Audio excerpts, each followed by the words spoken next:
السلام عليكم ورحمة الله وبركاته. إن الحمد لله نحمده ونستعينه ونستغفره ونعوذ بالله من شرور أنفسنا ومن سيئات أعمالنا. من يهده الله فلا مضل له ومن يضلل فلا هادي له. أشهد أن لا إله إلا الله وحده لا شريك له وأشهد أن محمدا عبده ورسوله. يا أيها الذين آمنوا اتقوا الله حق تقاته ولا تموتن إلا وأنتم مسلمون. يا أيها الناس اتقوا ربكم الذي خلقكم من نفس واحدة وخلق منها زوجها وبث منهما رجالا كثيرا ونساء واتقوا الله الذي تساءلون به والأرحام إن الله كان عليكم رقيبا. يا أيها الذين آمنوا اتقوا الله وقولوا قولا سديدا يصلح لكم أعمالكم ويغفر لكم ذنوبكم ومن يطع الله ورسوله فقد فاز فوزا عظيما.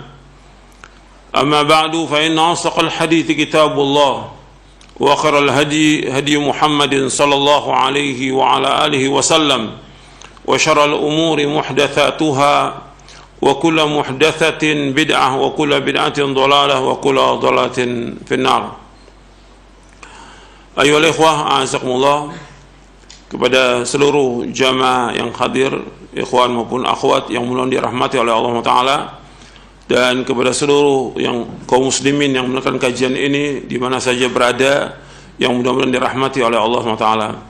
Alhamdulillah, kita bersyukur kepada Allah Subhanahu wa taala atas segala nikmat yang Allah karuniakan kepada kita, nikmat Islam, nikmat iman, nikmat sehat, nikmat afiah, nikmat dijauhkan oleh Allah dari berbagai macam malapetaka. Ikhwan fiddin, azakumullah, kita bersyukur kepada Allah atas semua nikmat, dan kita bersyukur kepada Allah diberikan hidayah di atas Islam dan Sunnah. Yang ini wajib kita berpegang teguh. Kita wajib belajar memahami Quran wa Sunnah ala fahmi salaf, kemudian kita wajib mengamalkannya. Ikhwan fiddin, azakumullah, pada hari ini kita akan membahas satu masalah, yaitu tentang masalah hukum meminta-minta. Ini masalah yang besar yang harus kita betul-betul memahami tentang masalah ini, karena kita lihat sudah banyak sekali orang yang minta-minta. Apakah dia orang awam, apakah dia penuntut ilmu, apakah dia para dai, para ustadz, dan yang lainnya, dianggap satu hal yang biasa.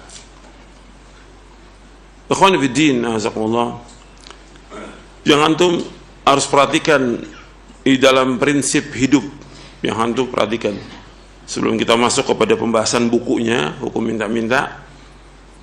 Saya akan bahas dulu tentang kita diciptakan oleh Allah Subhanahu wa taala untuk ibadah kepada Allah. Kita diciptakan oleh Allah untuk ibadah. Allah berfirman, "Wa ma khalaqtul jinna wal insa illa liya'budun." Tidak aku ciptakan jin dan manusia melainkan untuk beribadah kepadaku. Jadi Allah menciptakan kita untuk ibadah. Ingat itu. Itu prinsip hidup, bahwa kita diciptakan oleh Allah untuk ibadah. Maka kita wajib meluangkan waktu kita sepenuhnya untuk ibadah kepada Allah. Kita wajib meluangkan waktu kita sepenuhnya untuk ibadah kepada Allah. Karena Allah menciptakan kita untuk ibadah. Dan Allah Subhanahu wa taala tidak butuh kepada makhluk. Tapi Allah menciptakan makhluk ini agar mereka ibadah. Tujuannya untuk mereka, untuk kebahagiaan mereka dunia dan akhirat, untuk ketenangan, ketentraman, dan yang lainnya. Banyak sekali nikmat yang didapat dengan dia ibadah kepada Allah Subhanahu wa taala. Makanya Nabi SAW menyuruh kita untuk meluangkan waktu kita untuk ibadah. Jadi Nabi bersabda sallallahu alaihi wasallam, Allah berfirman, ini hadits qudsi, ya bna Adam, tafarragh li'ibadati amla sadraka ginan wa asudda faqrak wa illam taf'al mala'tu yadayka syughla wa lam asudda faqrak. Wahai anak Adam, luangkan waktumu sepenuhnya untuk ibadah kepadaku, maka aku akan penuhi dadamu dengan kecukupan dan aku akan tutup kefakiranmu. Kalau engkau enggak lakukan, maka aku akan penuhi kedua tanganmu dengan kesibukan dan aku tidak akan tutupi kefakiranmu. Artinya akan tetap terus fakir dia, akan tetap miskin dan tetap susah. Tapi ketika dia meluangkan waktu untuk ibadah kepada Allah, maka Allah akan penuhi hatinya dengan kecukupan. Karena kekayaan yang hakiki yaitu kekayaan apa? Hati. Laisal ghina an kathratil aradi walakinnal ghina ghinan nafs. Kata Rasulullah SAW dalam hadis yang sahih yang diriwayatkan oleh Imam Bukhari dan Muslim, sesungguhnya kekayaan itu bukan kekayaan banyak harta, bukan.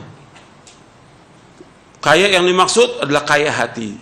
Dia selalu merasa cukup dengan apa yang Allah berikan kepadanya.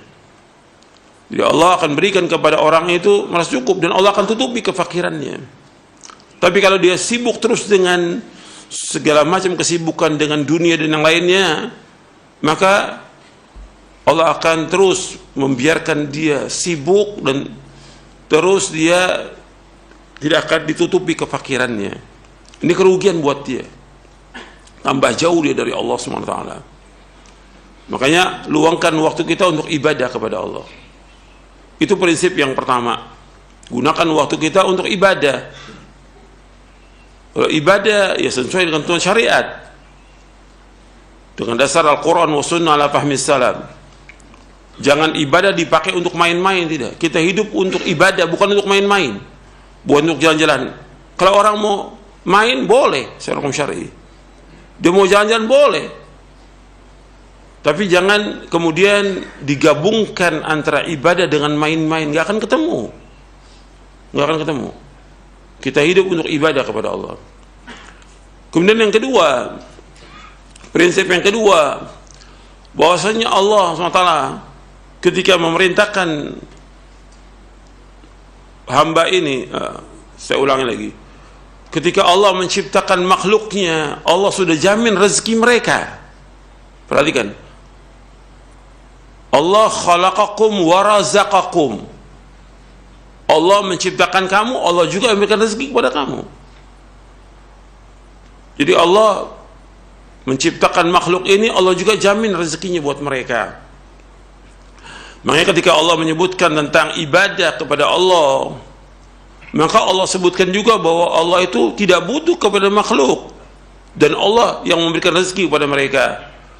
Wa ma khalaqtul jinna wal insa illa liya'budun ma uridu minhum min rizqin wa ma uridu an yut'imun innallaha huwar razzaqu dzul quwwatil matin. Tidak aku ciptakan jin dan manusia melainkan untuk beribadah kepadaku. Dalam surah Az-Zariyat ayat 56 sampai 58. Aku tidak ciptakan jin dan manusia melainkan untuk beribadah kepadaku.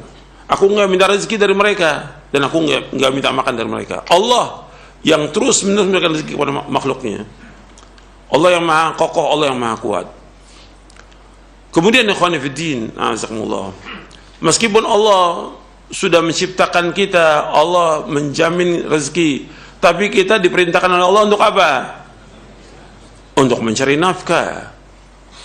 Allah memerintahkan kita untuk berjuang, berjihad untuk mencari nafkah. Dan Allah sediakan seluruh fasilitas di muka bumi ini untuk menghidupi manusia, untuk menghidupi makhluknya. Allah yang ciptakan. Dan Allah menyediakan seluruh fasilitas agar manusia menggunakan itu untuk menegakkan hidupnya dan menegakkan ibadah kepada Allah SWT. Allah berfirman dalam surah Al-A'raf di ayat 11, di ayat 10, Allah berfirman, "Walaqad makkannakum fil ardi wa ja'alna lakum fiha ma'ayish qalilan ma tashkurun." Dan sungguh kami telah menempatkan kamu di muka bumi ini dan kami jadikan bagi kamu ma'ayish, semua tempat-tempat kehidupan. Artinya maisha ini ribuan maisha banyak yang halal, ribuan yang halal. Tinggal manusia berusaha untuk mencari.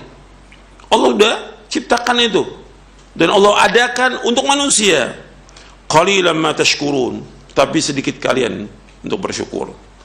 Antum lihat lagi dalam surah Al-Mulk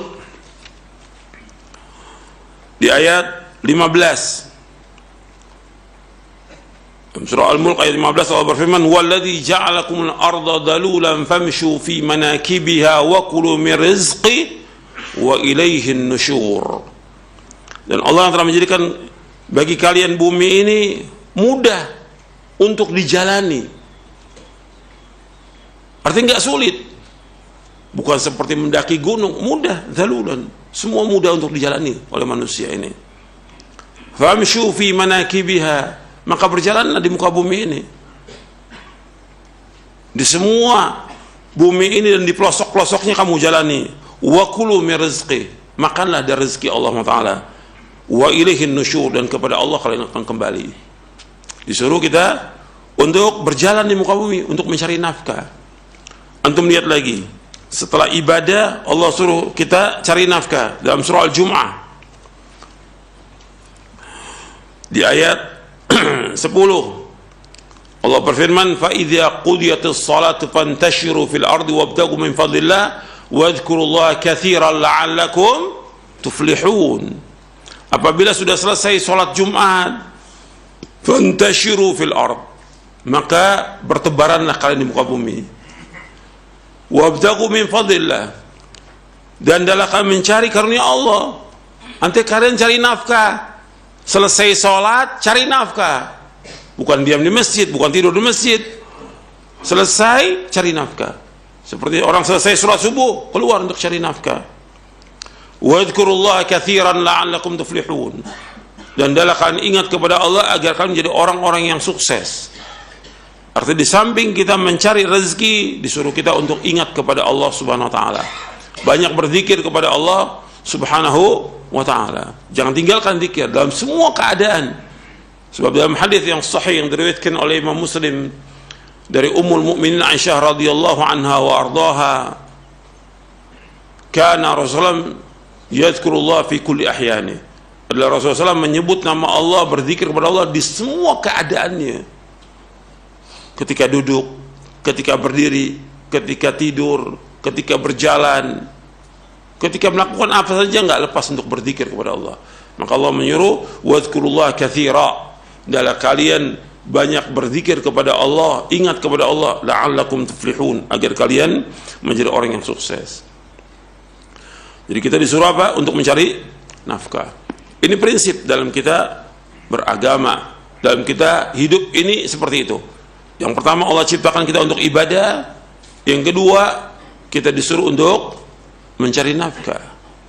Meskipun Allah sudah jamin rezeki kita dan kita tidak akan mati sampai jatah rezeki kita habis. Tidak akan mati sampai jatah rezeki habis. Kalau rezekinya habis, berarti dia mati.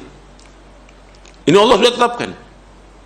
50.000 tahun sebelum Allah menciptakan langit dan bumi. Dan juga ketika berumur 120 hari di perut ibunya, maka dia sudah tetapkan rezekinya, sudah tetapkan ajalnya, sudah tetapkan amalnya, sudah tetapkan dia bahagia atau dia celaka, sudah tetapkan. Dan diperintahkan malaikat untuk mencatat itu. Tapi tetap kita disuruh oleh Allah untuk mencari nafkah. Meskipun Allah sudah jamin rezeki kita, disuruh kita mencari nafkah. Kemudian yang ketiga, prinsip yang ketiga, tidak boleh seorang muslim meminta-minta pada manusia. Dalam Islam nggak boleh. Hukumnya haram dalam Islam. Nggak boleh minta-minta. Karena Allah sudah berikan semua makhluk jatahnya, rezekinya, sudah. Setiap makhluk itu sudah ada rezekinya, sekecil apapun. binatang semuanya Allah sudah jamin rezekinya. Nggak ada satupun yang nggak dijamin rezeki. Allah nggak zalim, Allah ciptakan, Allah berikan mereka rezeki semuanya. Makanya kita nggak usah khawatir dengan rezeki kita. Antum punya anak 1, 2, 5, 10, tetap dijamin rezeki Allah. Nggak usah takut. Setiap anak membawa rezeki. Orang beriman itu nggak boleh takut bahwa rezeki sudah dijamin. Kalau rezeki sudah dijamin oleh Allah, kewajiban kita untuk mencari nafkah. Kalau seandainya ada keluhan, cobaan, ujian, pasti ada. Nggak mungkin nggak dalam kehidupan ini. Ada mengalami kesulitan, kesusahan, sakit, atau pandemi, atau yang lainnya, atau dia di PHK atau yang lainnya. Ini ujian dari Allah. Kalau itu ujian dari Allah, ngadunya kemana? Kepada Allah, bukan kepada makhluk. Nggak seperti sekarang, semua diadukan kepada makhluk dan minta-minta kepada manusia. Ini menghinakan diri pada manusia. Orang-orang seperti ini nggak punya akhlak, nggak punya adab, nggak punya rasa malu. Antum perhatikan, malu ini merupakan pokoknya akhlak. Itu malu. Ketika dia udah nggak punya malu, ya hancur agama ini, udah rusak. Maka ini kita bahas, ini penting untuk antum supaya para dai juga mendengar masalah ini. Ini menghinakan diri pada manusia, minta-minta semuanya dengan macam-macam cara, sudah dikemas dengan berbagai macam kemasan. Tapi hakikatnya apa? Minta-minta. Dalam Islam nggak boleh menghinakan diri pada manusia, nggak boleh. Kita wajib menghinakan diri kita hanya kepada Allah, bukan kepada manusia. Nggak boleh. Makanya orang yang minta-minta di hari kiamat tidak ada wajahnya sama sekali, nggak ada dagingnya, karena dia sudah menghinakan diri pada manusia. Dalam Islam hukumnya haram minta-minta, haram hukumnya. Makanya kita akan bahas buku ini tentang masalah minta-minta ini. Untuk melihat di halaman 8 di Muqaddimah buku ini, hukum minta-minta dan mengemis dalam syariat Islam. Rasulullah SAW bersabda, "Ayyuhan nas, ittaqullah wa ajmilu fit talab, fa inna nafsan lan tamuta hatta tastawfiya rizqaha, wa in abta'a anha fattaqullaha wa ajmilu fit talab, khudhu mahalla wada'u mahrum." Wahai manusia, bertakwalah kepada Allah. Berjuanglah untuk mencari rezeki dengan baik. Arti dengan baik, tidak boleh malas-malasan, nggak boleh juga berlebihan. Sederhana dalam mencari maisha. Fa inna nafsan lan tamuta hatta tastawfiya rizqaha. Sesungguhnya satu jiwa tidak akan mati sampai ketika akan meninggal dunia, sampai sempurna rezekinya. Wa in abta anha, meskipun rezekinya itu agak lambat datangnya. Jadi ada orang yang sudah berusaha tapi lambat datangnya rezeki itu. Tapi Nabi menyuruh SAW, fattaqullah wa ajmilu fit talab, bertakwalah kepada Allah dan berusahalah dengan baik dalam mencari rezeki. Kemudian kata Nabi, khudhu mahalla, khudhu, ambillah yang halal, wada'u mahrum, dan tinggalkan yang haram. Hadis ini sahih, diriwayatkan oleh Imam Ibnu Majah, Al-Hakim dan Al-Baihaqi dari sahabat Jabir bin Abdullah radhiyallahu anhuma. Jadi Nabi suruh sallallahu alaihi wasallam untuk apa? Wa ajmilu fit talab. Disuruh mencari nafkah. Suruh mencari nafkah. Karena setiap jiwa nggak akan mati, nggak akan meninggal sampai sempurna rezekinya. Dan disuruh kita, diulangi lagi oleh Nabi, fattaqullah wa ajmilu fit talab. Bertakwalah kepada Allah dan berusahalah mencari nafkah dengan baik, mencari rezeki dengan baik. Artinya Nabi menyuruh kita semuanya mencari nafkah. Sahabat-sahabat, nggak ada di muka bumi orang yang paling mulia melainkan para sahabat. Generasi yang terbaik di umat ini yaitu para sahabat. Nggak pernah ada sebelum zamannya Nabi Muhammad SAW dan tidak akan ada lagi. Khairun nas, sebaik-baik manusia para sahabat. Tetap Nabi menyuruh apa untuk mereka? Cari nafkah. Meskipun mereka hafal Al-Quran, mereka hafal hadis dan segala macam, tetap disuruh untuk mencari nafkah. Agar dia tidak bergantung hidupnya kepada manusia, nggak mengharap sesuatu dari manusia. Dia bergantung hidupnya hanya kepada Allah Taala. Itu orang beriman. Sehingga dia punya izzah, punya harga diri, punya kehormatan, punya wibawa. Tidak rusak kehormatannya. Sekarang nggak punya rasa malu, semua minta-minta, nggak punya malu. Kalau sudah rasa malu nggak ada apa? Kata Nabi apa? Idza lam tastahyi fasna' ma syi'ta. Kalau kamu nggak punya rasa malu, buat apa aja, terserah kamu. Apa aja langgar udah. Kalau nggak punya rasa malu.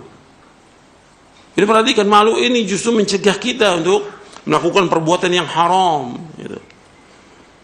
Jadi minta-minta itu sudah jelas haram dalam Islam. Bahkan Nabi SAW membaiat para sahabat radhiyallahu anhum ajmain. Antum baik masuk Islam dulu, ketika orang masuk Islam baiat pada Nabi. Masuk Islam baiat pada Nabi. Jabat tangan baiat bahwa mereka masuk Islam dan dibikin perjanjian tidak boleh berbuat syirik kepada Allah, tidak boleh berbuat zina. Terakhir Nabi katakan apa? Wala tas'aluna an-nasa syai'a. Jangan kalian minta sesuatu kepada manusia.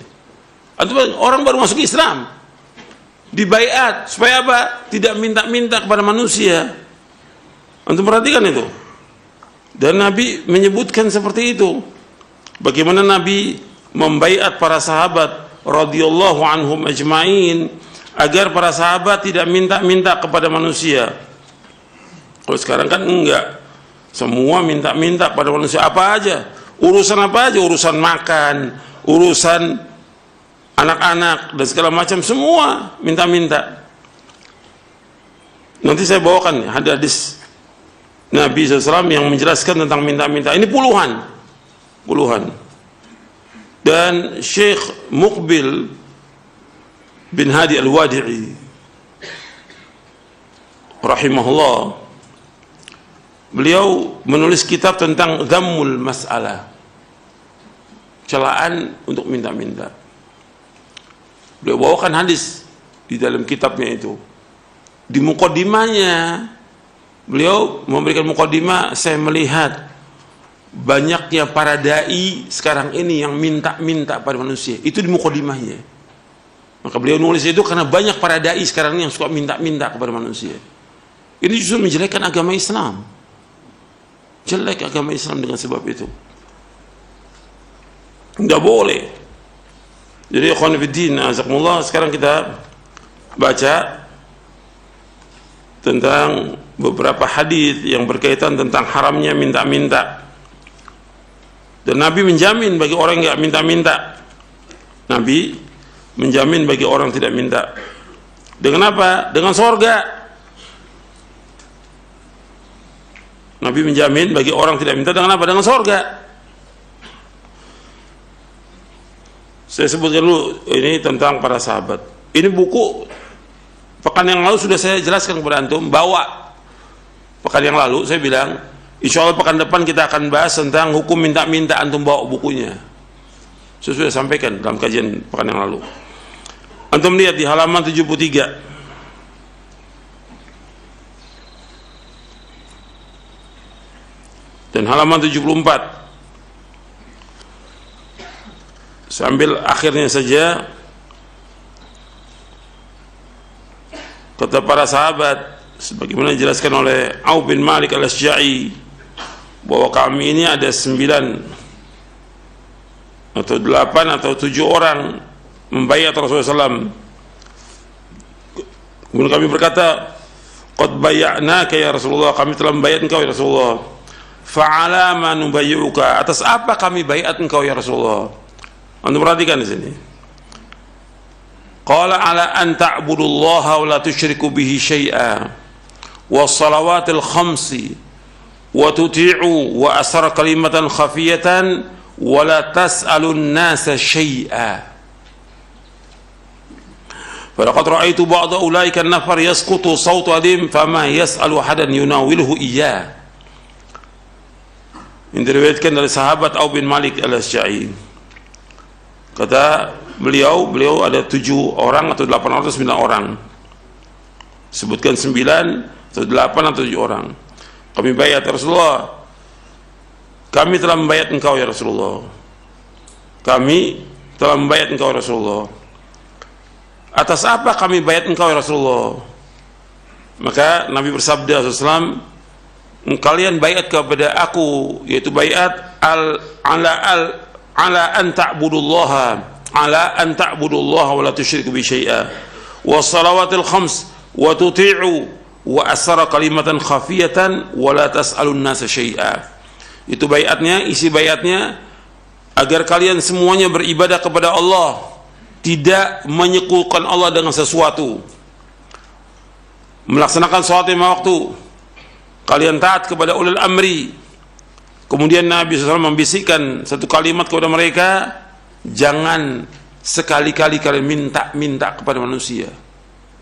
Ini orang baru masuk Islam, Nabi sudah baiat, jangan minta-minta kepada manusia. Kemudian kata Auf bin Malik al-Asja'i radhiyallahu an, sungguh aku melihat orang yang berbaiat itu bila cambuk seorang dari mereka jatuh, mereka tidak minta kepada seorang pun untuk mengambilnya, ngambil sendiri. Sampai cambuknya jatuh dari atas ontaknya, dia turun ngambil, nggak suruh orang lain ngambil. Sampai seperti itu. Karena tidak boleh minta-minta pada manusia. Apalagi minta uang, minta duit, nggak ada. Ya, sekarang terus orang minta duit ini, donasi segala macam. Nabi udah ingatkan ini, tidak boleh. Dan dikemas macam-macam sekarang minta-minta itu. Kemudian antum lihat di halaman 11, masih di muqaddimah, Nabi bersabda kepada para sahabat radhiyallahu anhum ajma'in, kata Nabi, man takaffala li alla yas'alan nasa syai'an wa atakaffalu lahu bil jannah. Faqala Thauban ana fakana la yas'alu ahadan syai'a. Kata Nabi SAW, siapakah di antara kalian yang mau menjamin untukku untuk tidak minta-minta sesuatu pun kepada orang lain, dan aku akan menjamin ia dengan sorga. Maka Thauban radhiyallahu anhu berkata, saya Rasulullah. Maka ia pun tidak pernah minta-minta sesuatu pun kepada orang lain. Hadis ini sahih riwayat Abu Daud, Ahmad dan Ibnu Majah. Dan masih banyak lagi. Dan para sahabat seumumnya nggak ada yang minta-minta kepada manusia, tidak ada. Sesuai dengan nas Al-Quran dan juga dengan hadis Nabi. Antum lihat para sahabat, Allah sebutkan dalam surah Al-Baqarah di ayat 273. Al-Baqarah 273, Allah berfirman, lil fuqara'il ladzina uhsiru fi sabilillahi la yastati'una darban fil ard yahsabuhumul jahilu aghniya'a min at-ta'affuf ta'rifun bisimahum la yas'aluna an-nasa ilhafa wa ma tunfiqu min khairin fa innallaha bihi 'alim. Apa yang kamu infakkan adalah untuk orang-orang yang fakir, yang terhalang usahanya karena jihad di jalan Allah, sehingga dia tidak dapat berusaha di muka bumi. Orang lain tidak tahu, menyangka bahwa mereka adalah orang-orang yang kaya karena mereka menjaga diri dari meminta-minta. Sahabat nggak ada yang minta-minta. Engkau wahai Muhammad mengenal mereka, dari ciri-cirinya mereka tidak meminta secara paksa kepada orang lain. Apapun harta yang baik yang kamu infakkan, sungguh Allah Maha mengetahui. Nanti ada keterangan dalam hadis yang seorang itu boleh meminta tapi dalam kondisi yang terpaksa. Nanti kita akan bahas. Adapun hadis-hadis tentang meminta-minta itu banyak. Sekarang kita baca di bab yang kelima di halaman 31. Ada berapa hadis? Sebenarnya hadisnya banyak ini. Dari sahabat Abdullah bin Umar radhiyallahu anhuma, ia berkata, Rasulullah SAW bersabda, ma zala ar-rajulu yas'alu an-nasa hatta ya'tiya yaumul qiyamati laisa fi wajhi muz'atu lahmin. Seseorang senantiasa minta-minta kepada orang lain sehingga ia akan datang pada hari kiamat dalam keadaan tidak ada sekerat daging pun di wajahnya. Hadis ini sahih riwayat Bukhari Muslim. Ya, orang yang minta-minta dalam lafaz yang lain disebutkan mayazal. Ada dua riwayat, ada mazal, ada mayazal. Artinya mazal ar-rajulu yas'alun nas. Senantiasa orang itu minta-minta kepada orang lain sampai nanti pada hari kiamat enggak ada lagi daging di mukanya. Karena dia tidak punya rasa malu minta-minta pada manusia. Kan sering orang bilang kalau orang suka minta-minta itu nggak punya rasa malu, sering bilang apa? Muka apa? Muka tembok. Sering dibilang muka tembok nggak punya rasa malu. Makanya Allah balas mereka dengan perbuatan mereka sendiri. Nggak ada sekerat daging pun di wajahnya pada hari kiamat. Waliyatubillah sama-sama wafiyah. Ini hadis sahih Bukhari Muslim. Kemudian yang kedua dari Sahal bin Hanzaliyah radhiyallahu an, Rasulullah bersabda di halaman 33, "Man sa'ala wa 'indahu ma yughni fa inna ma yastaqtiru minan nar." Barang siapa yang minta-minta padahal ia memiliki sesuatu yang mencukupinya, maka ia memperbanyak api neraka untuk dirinya.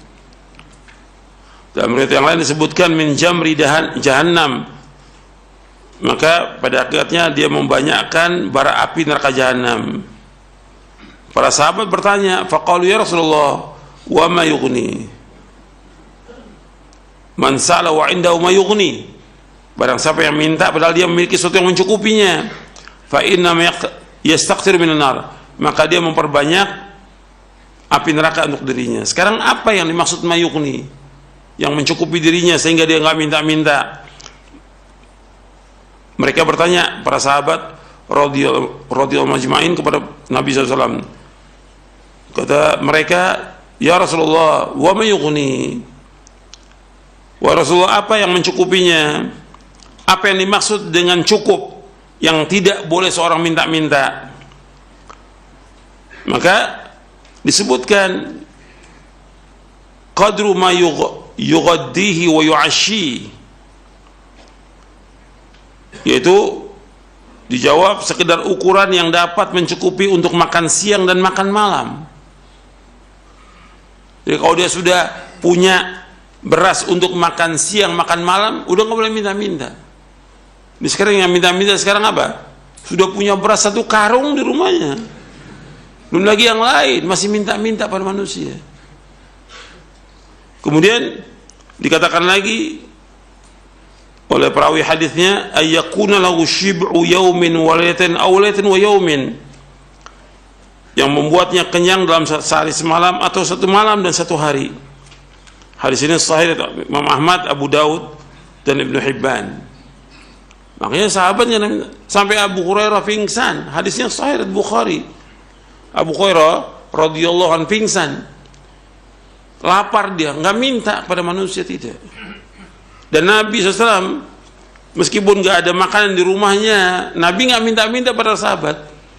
Nabi menggadai apa? Baju besinya kepada orang Yahudi. Untuk apa? Untuk mendapatkan gandum untuk makan. Contoh kita Rasulullah SAW. Contoh kita Rasulullah Sallallahu Alaihi Wasallam. Contoh kita para sahabat radhiyallahu majma'in. Jangan lihat sekarang orang minta-minta, ustaz, jangan diikut itu nggak benar itu. Yang diikut adalah Rasulullah SAW, para sahabatnya.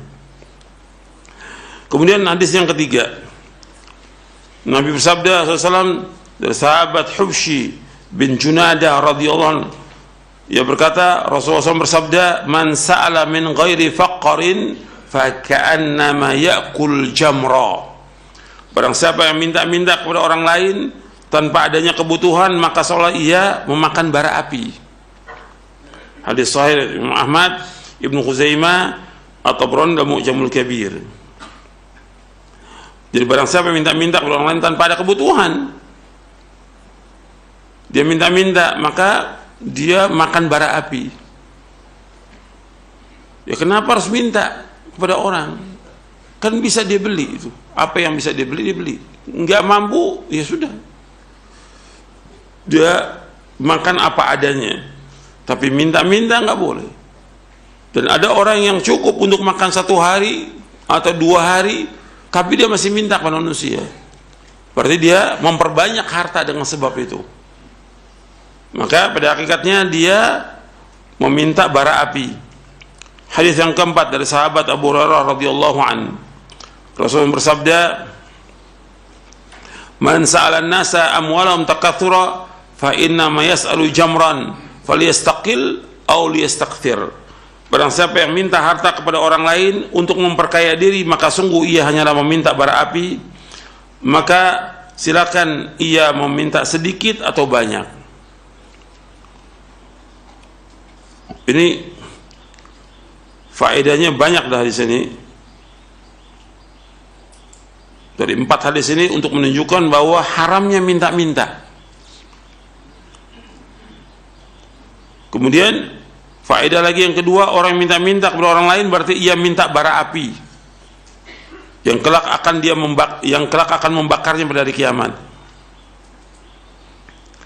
Yang ketiga, harta yang diminta adalah harta yang haram dan tidak ada keberkahan. Jika orang minta-minta itu hartanya nggak berkah.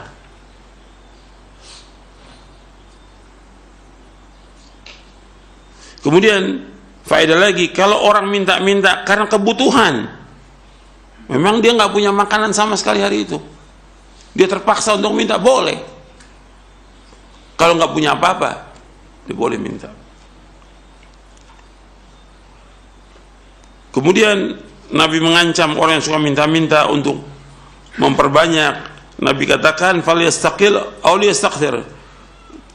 Hendaknya dia minta sedikit atau banyak, maksudnya terserah kalian. Kalau kalian minta sedikit atau banyak, kalian tetap akan makan bara api. Gitu. Itu ancamannya begitu. Jadi Nabi mengancam ini.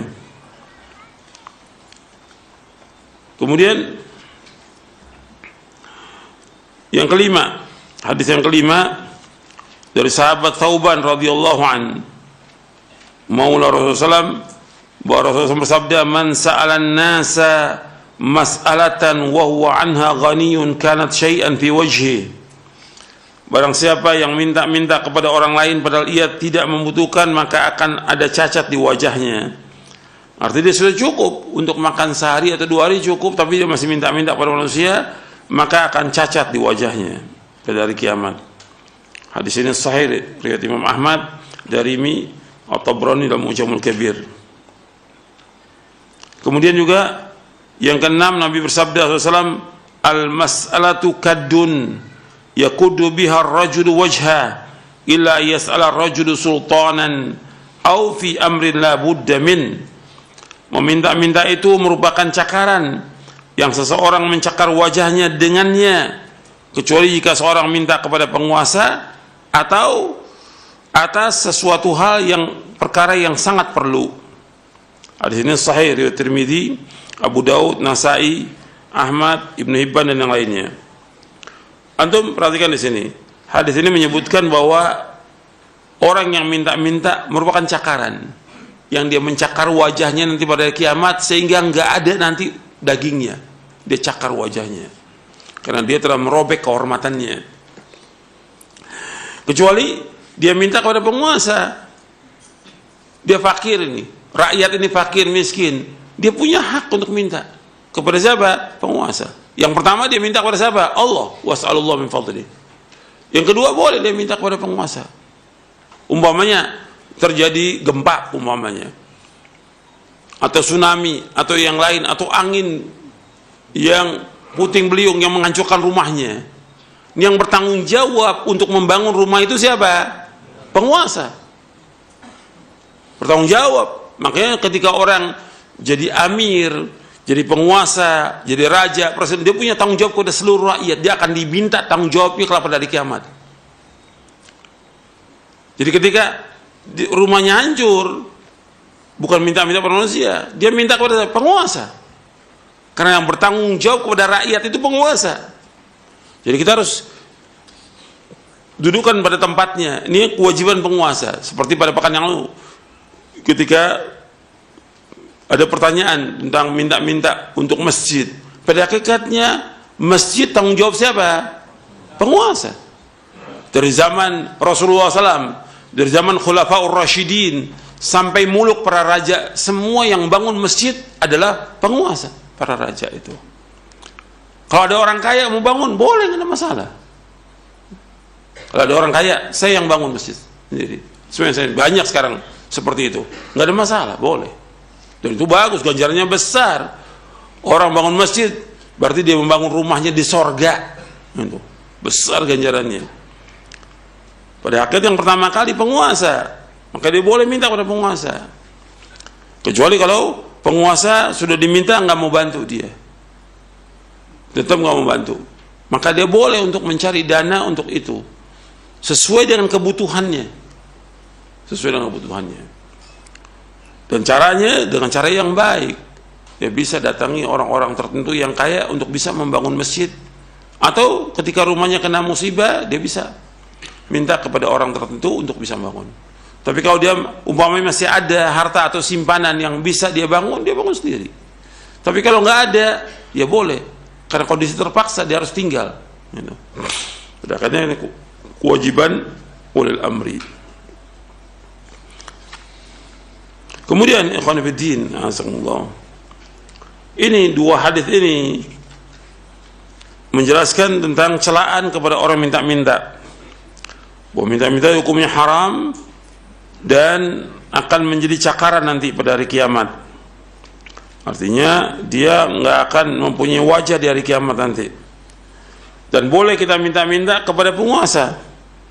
Ini nas, dalil ini membolehkan minta-minta kepada penguasa, ya, untuk keperluan yang memang diperlukan, yang memang kewajiban penguasa untuk memperhatikan rakyatnya. Kemudian ikhwani fiddin, azakumullah, antum lihat di halaman 39 penjelasan Syekhul Islam Ibnu Taimiyah rahimahullah dan penjelasan Al-Imam Ibnu Qayyim rahimahullah. Kata Syekhul Islam Ibnu Taimiyah rahimahullah yang wafat tahun 728 Hijriah, beliau berkata, seorang hamba mesti mendapatkan rezeki dan ia membutuhkan rezeki. Dia pasti mendapatkan rezeki dan juga ia membutuhkan rezeki. Apabila ia meminta rezeki kepada Allah, maka ia menjadi hamba Allah dan butuh kepada Allah. Apabila ia meminta kepada makhluk, maka ia menjadi hamba makhluk dan butuh kepada makhluk. Oleh karena itu, meminta-minta kepada makhluk hukum asalnya adalah haram, dibolehkan oleh syariat dalam kondisi yang darurat. Ini beliau sebutkan dalam kitabnya Al-Ubudiyah. Dan setelah itu beliau bawakan beberapa hadis tentang haramnya minta-minta. Setelah itu beliau bawakan beberapa hadis tentang haramnya minta-minta. Dan di antaranya beliau bawakan juga tentang bagaimana Rasulullah membaiat para sahabat tidak boleh minta-minta kepada manusia. Dan beliau juga membawakan hadis Ibnu Abbas di dalam kitab Al-Ubudiyah itu, idza sa'alta fas'alillah wa idza sta'anta fasta'in billah. Bila engkau minta kepada Allah, apabila engkau minta tolong kepada Allah.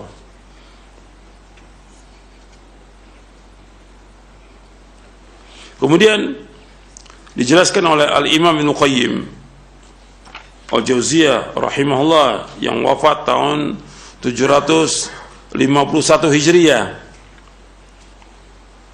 Beliau menjelaskan dalam kitabnya Madarijus Salikin di juz yang kedua. Madarijus Salikin di juz yang kedua, ketika beliau membahas tentang masalah ridho, panjang beliau bahas puluhan manfaat dari ridho kepada Allah. Itu puluhan, ridho kepada apa yang Allah sudah takdirkan, itu puluhan manfaat. Nah, kemudian di sela-sela itu beliau bahas tentang masalah minta-minta. Dan beliau juga mengatakan bahwa di antara pokok kebahagiaan manusia dengan dia ridho. Kata Imam Ibnu Qayyim, ar-ridha bil qada min asbabis sa'adah wa tasakhut 'alal qada min asbabis syaqawah. Kata beliau bahwa ridha dengan apa yang Allah sudah takdirkan. Ketika dia fakir, dia miskin, dia susah, dia terkena PHK atau dia mengalami kesulitan, Allah sudah takdirkan belum itu? Allah sudah takdirkan belum? Allah sudah takdirkan 50.000 tahun sebelum Allah menciptakan langit dan bumi. Ketika dia redha dengan apa yang Allah takdirkan, maka ini termasuk sebab-sebab kebahagiaan bagi dia. Wa tasakhut al-qada, dan dia murka dengan apa yang Allah sudah takdirkan, min asbabis syaqawah, termasuk sebab celakanya dia. Gitu.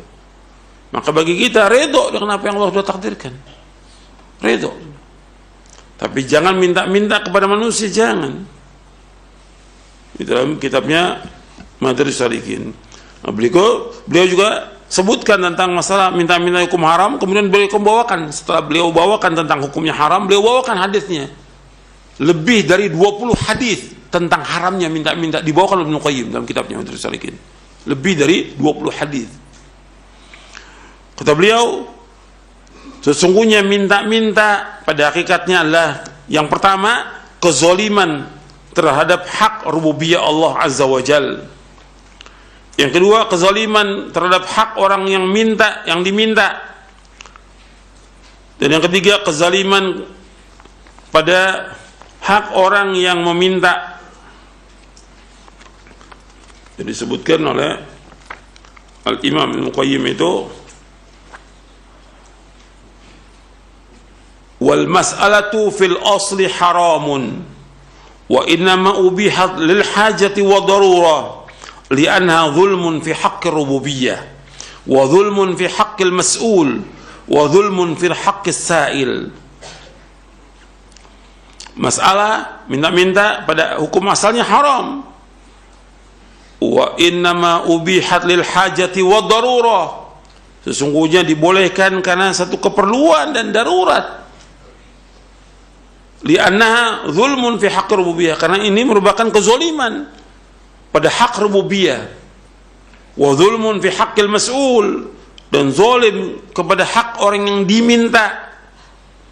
Wa zulmun fi haqqis sa'il, yang ketiga kezaliman pada hak orang yang meminta. Beliau jelaskan di sini kezaliman kepada hak rububiyah, kata beliau, فَلِأَنَّهُ بَذَلَ سُؤَالَهُ وَفَقْرَهُ وَذُلَّهُ وَاسْتِعْطَاءَهُ لِغَيْرِ اللَّهِ وَذَلِكَ نَعُوبُدِيَّ فَوَضَعَ الْمَسْأَلَةَ فِي غَيْرِ مَوْضِعِهَا وَأَنْزَلَهَا بِغَيْرِ أَهْلِهَا وَظَلَمَ تَوْحِيدَهُ وَإِخْلَاصَهُ وَفَقْرَهُ إِلَى اللَّهِ وَتَوَكُّلَهُ عَلَيْهِ وَرِضَاهُ بِقَسْمِهِ وَاسْتَغْنَى بِسُؤَالِ النَّاسِ عَنْ مَسْأَلَةِ رَبِّ النَّاسِ وذلك كله يهضم من حق التوحيد ويطفئ نوره ويضعف قوته. Yang pertama, orang yang minta-minta itu merusak rububiyahnya karena dia telah mencurahkan minta-minta kefakirannya, kehinaannya kepada selain Allah. Dan ini rububiyah, artinya hak rububiyah Allah. Allah yang menciptakan, Allah juga yang memberikan rezeki. Mesti minta kepada Allah, tapi dia minta kepada orang lain, kepada manusia. Dia meletakkan minta-minta itu kepada selain tempatnya. Tempat minta-minta itu kemana? Allah. Idza sa'alta fas'alillah. Apabila kau minta-minta kepada Allah. Wa idza sa'alta fas'alillah. Apabila kau minta tolong kepada Allah.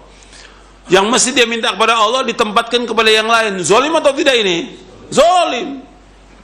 Yang mesti dia minta kepada Allah, dia minta kepada manusia. Zalim dia. Dalam rububiyah, zalim. Rusak di sini apanya? Tauhidnya rusak, tauhid rububiyah. Antum lihat kaum musyrikin enggak minta pada manusia yang lain. Kaum musyrikin, orang musyrik enggak minta pada yang lain. Orang musyrik tahu bahwa Allah yang menciptakan, Allah yang memberikan rezeki. Orang musyrik. Mesti orang beriman lebih daripada itu. Yakin dia Allah berikan rezeki. Jangan minta-minta pada manusia, jangan. Anda perhatikan, kalau orang kafir orang musyrik, orang munafik, orang jahat dikasih rezeki, masa kita yang ruku dan sujudnya dikasih rezeki? Nggak mungkin. Pasti dikasih rezeki. Cuma kadang lambat rezeki itu datang, kata Nabi SAW. Tapi tetap dikasih rezeki, nggak mungkin tidak. Kecuali kalau udah jatah rezekinya habis, pasti dia mati. Pasti udah. Karena itu nas menyebutkan demikian. Makanya jangan minta-minta pada manusia. Dia telah menzolimi tauhidnya, keikhlasannya, kefakirannya. Yang mesti dilakukan kepada Allah, tawakal yang kepada Allah, dia minta kepada manusia. Ini zolim, orang ini zolim. Dia menzolimi hak rububiyah yang mestinya dia minta kepada Allah SWT. Dia merusak tauhidnya. Dia telah memadamkan cahaya tauhid dan dia telah melemahkan kekuatan tauhid itu. Rusak sudah tauhidnya. Kalau sudah rusak tauhidnya, apalagi yang mau diharapkan dari orang itu? Orang kalau rusak tauhidnya, mau apa lagi yang diharapkan dari orang itu? Mau dakwah, bagaimana mau dakwah? Dia udah rusak. Gimana orang rusak mendakwakan manusia? Minta-minta pada manusia, itu menghinakan diri pada manusia. Allah murka kepada orang itu. Allah murka. Ini kezaliman yang besar. Yang kedua, wa amma dzulmul mas'ul fa li annahu sa'alahu ma laysa 'indah. Apapun kezaliman kepada orang yang diminta, yaitu ia minta kepada orang yang kekayaannya itu tidak ada padanya. Dia telah menyusahkan orang itu. Dan kalau dia berikan dengan rasa apa? Tidak senang. Fali annau sa'ala ma laysa 'indah. Dia minta orang yang punya apa-apa. Yang memiliki rezeki di langit di bumi siapa? Allah. Seandainya ada orang dia punya uang itu jutaan atau miliaran atau triliun dia punya, tetap yang memberikan rezeki kepada dia siapa? Allah. Mesti mintanya kepada Allah, kok minta kepada makhluk? Coba akalnya waras apa enggak itu? Kok minta kepada makhluk? Meskipun harta dia banyak, dia orang kaya, minta kepada Allah. Yang memberikan kepada mereka harta sekian banyak itu siapa? Allah. Maka Allah menyebutkan was'alullaha min fadli, mintalah kepada Allah dari karunia-Nya. Makanya dia telah menyusahkan orang itu. Orang itu juga nggak mau, sekaya apapun orang nggak mau diminta. Berat dia, berat. Dan ini sering orang minta-minta kepada orang kaya, gitu. Karena dianggap ini muridnya orang kaya, terus diminta datang ke rumahnya. Nggak tahu datang ke rumah orang kaya mau apa dia. Si orang kaya tahu, ini si dai, si ustadz mau minta-minta nih. Sudah tahu dia. Karena udah seperti itu. Maka antum jangan menghindarkan diri pada manusia, jangan. Antum datang kepada Allah, bangun untuk tengah malam, minta kepada Allah. Sujud kepada Allah, paling dekat seorang hamba kepada Allah pada waktu dia sujud, minta kepada Allah. Faktir doa, banyakkan doa. Kok datang ke orang kaya minta? Antum menghinakan diri pada manusia. Gitu. Makanya dulu orang-orang soleh nggak mau datang kepada orang kaya. Datang ke penguasa nggak mau mereka. Takut mereka. Nggak seperti sekarang. Datang ke orang kaya, ada aja alasan. Anaknya sakit, belum bayaran, belum, ada aja tuh. Ceritanya semua cerita susah. Kalau giliran senang nggak cerita, diem dia. Supaya apa? Supaya dibantu, supaya ditolong. Itu nggak boleh. Ini orang yang hina, yang seperti ini orang-orang yang hina, orang yang rendahan yang seperti ini. Orang muslim punya izzah, adukan semua kesulitan kepada Allah Taala. Nggak perlu orang tahu kita susah, kita sulit, nggak usah. Antum nangis kepada Allah, jangan adukan kepada manusia. Ini kepada orang kaya, sehingga orang kaya apa? Menghinakan dia. Dan banyak ustadz yang dihinakan orang kaya. Diatur sama orang kaya, nggak ada harga diri sama sekali, udah nggak ada izzah sama sekali. Dan dibukti di masyarakat seperti itu. Sampai ngajar juga diatur sama ustadz nanti materinya begini ya begini. Terus diatur sama orang kaya. Orang kaya bodoh, nggak punya ilmu, karena dia nggak ngaji. Si dai yang udah belajar, Masya Allah, sampai ke luar negeri belajarnya, pulang, antum ngisi masalah ini ya, jangan yang lain. Sami'na wa ata'na, la hawla wa la quwwata illa billah. Hawla wa la quwwata illa billah. Nggak ada harganya sama sekali. Depan orang kaya nggak ada harganya, depan muridnya nggak ada harganya. Karena dia minta-minta pada manusia, nggak punya izzah. Kita minta apa saja kepada Rabbul Izzah. Minta kepada Rabbul Izzah, Allah yang punya kemuliaan, Allah yang punya kekayaan, Allah Ghaniyun Hamid. Seluruh manusia itu butuh kepada Allah. Minta kepada Allah, jangan pada orang kaya, jangan.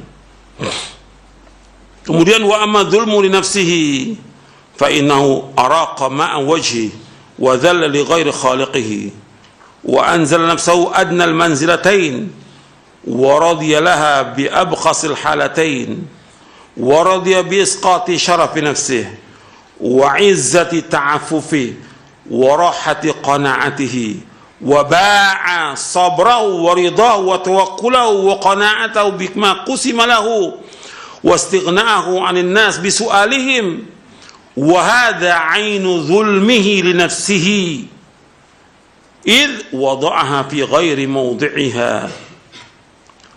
Kata Imam Qayyim, dia menzalimi dirinya, dia telah menumpahkan kehormatan mukanya itu kepada orang lain.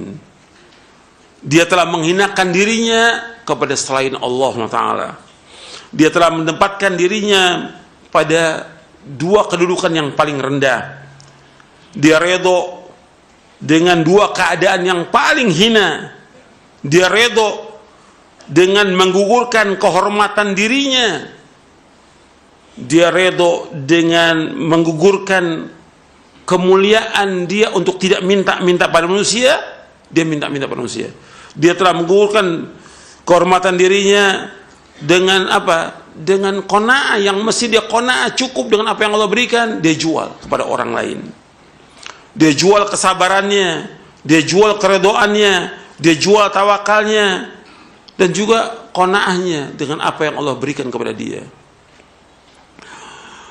Dan dia minta-minta kepada manusia, dan ini merupakan betul-betul kezaliman pada dirinya, karena dia meletakkan bukan pada tempatnya.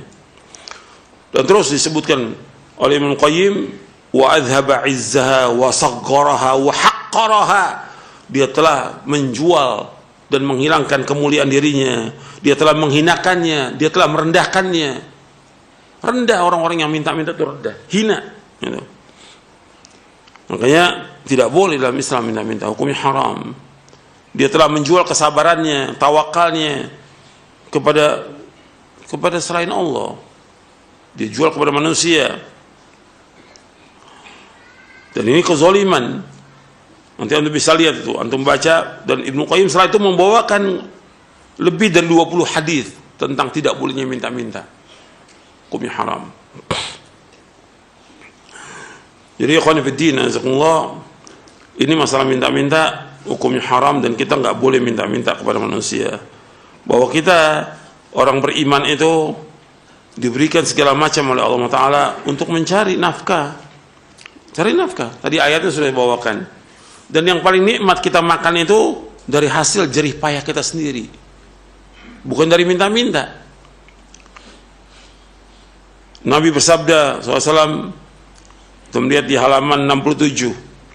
Halaman 67, Nabi bersabda SAW, ma akala ahadun ta'aman qat khairan min ayyakula min amal yadi.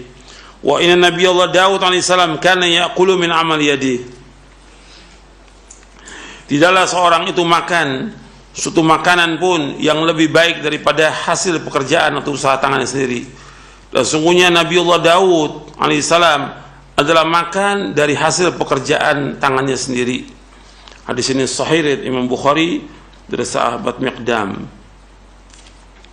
Ini Nabi Daud ini dia seorang nabi dan juga seorang apa? Raja. Dia cari makan dengan tangannya sendiri, nggak minta-minta. Kan saya raja, kan saya nabi, Nabi alaihi salatu wassalam gitu. Ini enggak, baru jadi pelajar aja thalibul ilm udah minta, saya mau belajar, saya perlu duit. Si dai, saya mau dakwah, saya mau safari dakwah ini, perlu duit. Ayo donasi. Loh, antum insyaallah, antum lebih mulia dari Nabi Daud apa? Dari nabi-nabi. Semua nabi-nabi mengatakan la as'alukum alaihi ajra, aku nggak minta upah dari kalian. Semua nabi nggak minta upah dalam dakwahnya. Dia berjuang dengan dirinya, nggak minta-minta pada manusia, tidak. Ini coba antum perhatikan. Orang harus usaha. Nabi Ibrahim AS usaha sendiri. Dakwah tetap jalan dakwah. Jangan antum cari makan dengan dakwah, jangan. Itu. Antum untuk berjuang bagaimana berkorban untuk tegaknya dakwah ini karena Allah. Antum sudah diberikan rezeki sama Allah, bagaimana antum berkorban untuk menegakkan dakwah ini? Antum diberikan oleh Allah ilmu sedikit, sampaikan ilmu kepada manusia. Jangan mengharapkan sesuatu dari manusia. Itu yang diajarkan oleh siapa? Oleh Rasulullah SAW kepada para sahabatnya radhiyallahu ajma'in. Dan Rasul sendiri demikian. Enggak ada habis ceramah, saya perlu duit ini, la haula wala, enggak ada sama sekali. Tidak Rasulullah dan tidak juga para sahabat radhiyallahu ajma'in. Mereka berkorban dan berjuang dengan dirinya. Dengan apa? Dengan hartanya. Allah sebutkan ketika Allah menyebutkan tentang orang-orang munafik, antum lihat di dalam surah At-Taubah, ketika Allah menyebutkan tentang orang-orang munafik, bagaimana mereka bakhilnya dengan dirinya, maka Allah menyebutkan tentang Rasulullah di surah At-Taubah ayat 88.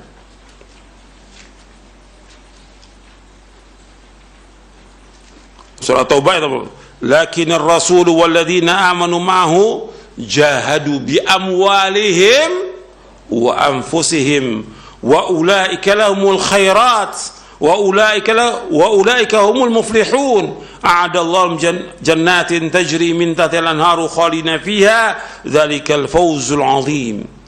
Akan tapi Rasul sallallahu alaihi wasallam dan orang-orang yang bersamanya, siapa yang bersamanya? Sahabat radhiyallahu ajma'in.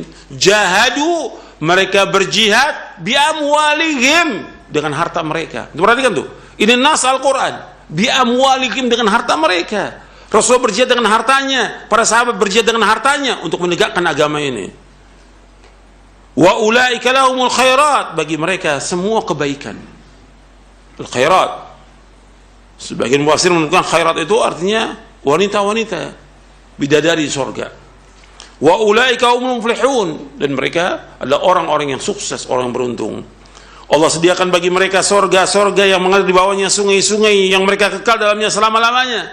Yang demikian adalah kemenangan yang besar. Kemenangan yang besar.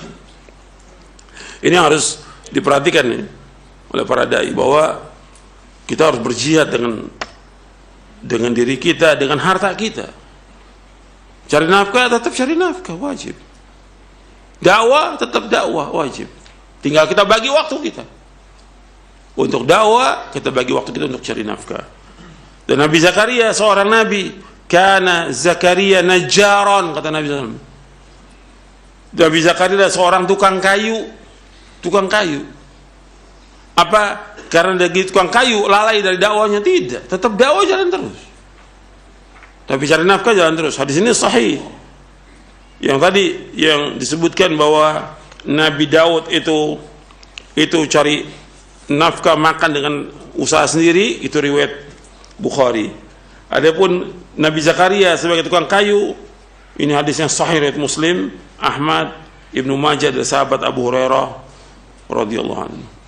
Dan para anbiya wa rasul alaihi wassalatu wassalam tidak minta upah dari manusia. Antum lihat nih ayat-ayatnya di halaman 69. Qul ma as'alukum alaihi min ajr wa ma ana minal mutakallifin in huwa illa dzikrul alamin wa la ta'lamuna naba'u ba'da hin. Katakanlah Muhammad, aku tidak meminta imbalan sedikit pun kepadamu atas dakwahku, dan aku bukanlah termasuk orang yang mengada-ada. Dan Al-Quran ini tidak lain hanyalah peringatan bagi seluruh alam semesta dan sungguh kamu akan mengetahui kebenaran beritanya Al-Quran setelah beberapa waktu lagi.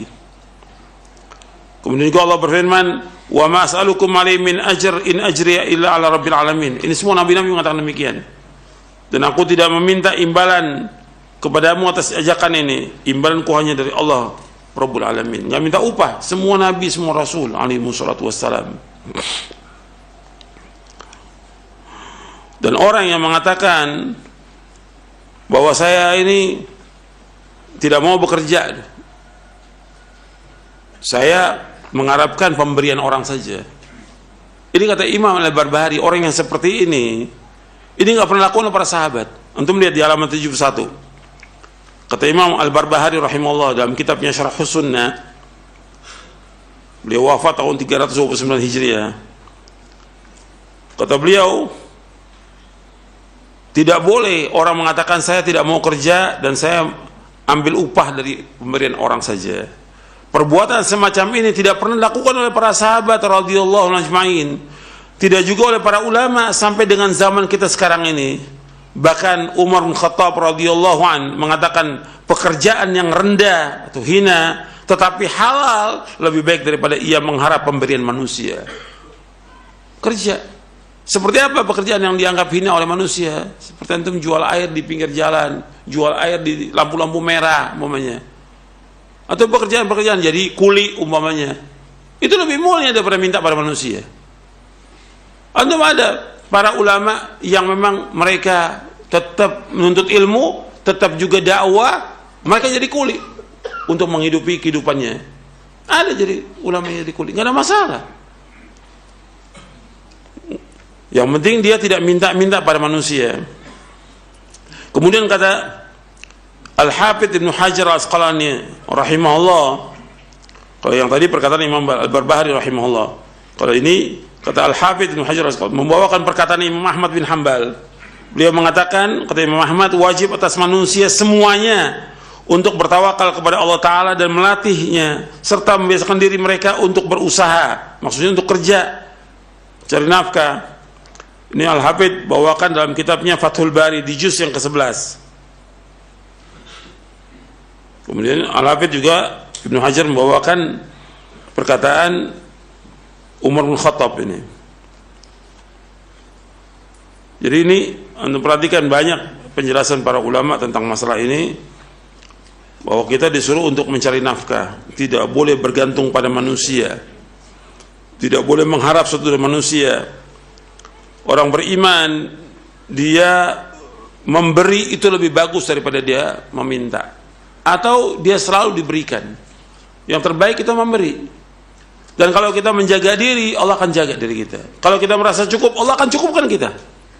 Pasti Allah akan cukupkan. Kita fakir, miskin, kita nggak punya apa-apa, Allah pasti akan. Ketika kita, antum perhatikan nih, ketika kita miskin, susah, sulit, anak kita sakit dan segala macam, Allah tahu atau tidak? Allah yang alim, yang khabir tahu atau tidak? Allah Maha tahu. Ketika kita susah, sulit, sakit, segala macam, kena musibah, kena bencana, Allah tahu Allah. Allah sedang menguji kita. Allah ingin tahu bagaimana kita tadarru kepada Allah. Kita menghinakan diri kita kepada Allah. Kita minta kepada Allah. Allah ingin tahu. Allah uji kita untuk menguji keimanan kita. Kita benar atau tidak iman kita? Jujur atau tidak kita? Benar nggak kita bergantung pada Allah? Kemudian diuji sama Allah, malah dia minta-minta pada manusia, mengharap pada manusia. Berarti ini nggak benar ini. Bukan hamba Allah, hamba manusia. Seperti tadi kata Syekhul Islam, dia telah menghambakan dirinya dengan minta-minta kepada siapa? Kepada manusia. Beliau bahas di kitabnya apa? Kitab Al-Ubudiyah. Syekhul Islam bahas dalam kitabnya Al-Ubudiyah. Kita harus menghamba kepada Allah karena kita minta kepada Allah, bukan menghamba pada manusia. Dan Nabi SAW menganjurkan kita untuk ta'afuf, qanaah, tidak minta-minta. Antum lihat di bab 11 hadis yang ke-15, Nabi bersabda SAW, kata Hakim bin Hizam radhiyallahu an, Nabi bersabda SAW, al-yadul ulya khairu min al-yadi sufla wabda biman ta'ul wa khairu sadaqa an dhahri ghina wa man yasta'fif yu'ifahu Allah wa man yastaghni yughnihi Allah. Tangan yang di atas lebih baik daripada tangan yang di bawah. Mulailah dari apa yang kau tanggung. Dan sebaik-baik sedekah ada yang selebih dari keperluan. Sebaik-baik sedekah selebih dari keperluan. Barang siapa yang menjaga kehormatan dirinya, maka Allah akan menjaganya. Wa may yasta'fif yuhibullah. Kalau kita menjaga diri kita, Allah akan jaga kita. Wa may yastaghni yughnihillah. Dan barang siapa yang merasa cukup, Allah akan cukupkan dirinya. Hadis muttafaqun alaih, riwayat Bukhari dan Muslim. Jadi kalau kita merasa cukup, maka Allah akan cukup kita. Jangan mengharap dari manusia, jangan minta-minta. Dan jelaskan kepada orang, masih banyak orang yang perlu diberikan pemberian. Kalau kita cukup, udah katakan saya cukup. Jadi jelas gitu. Kalau seandainya ada orang memberikan kepada kita, kita nggak mengharap, sama sekali. Kita dikasih, maka Nabi suruh untuk menerima gitu. Tapi kalau kita tidak mau terima, kita boleh. Itu hak kita untuk menolak pemberian itu.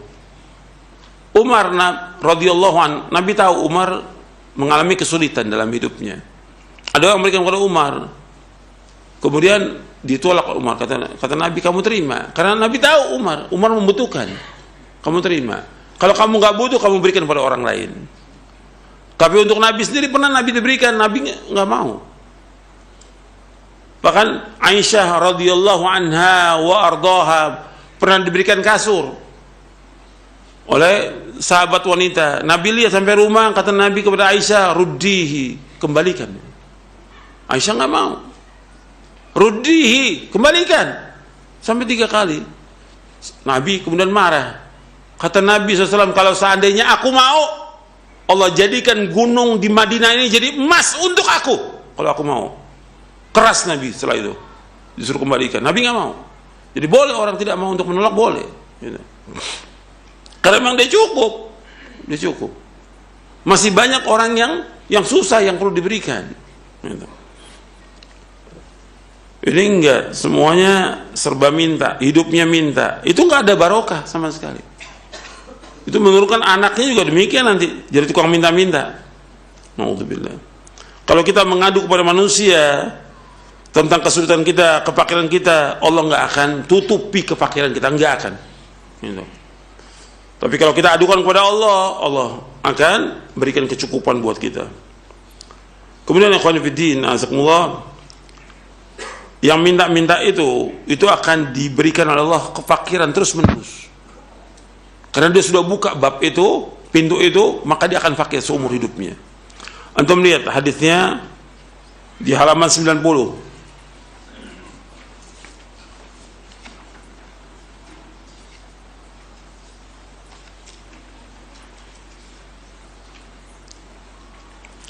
Kata Nabi SAW, "Thalathatun uqsimu alaihinna wa hadithukum hadithan fahfadhu."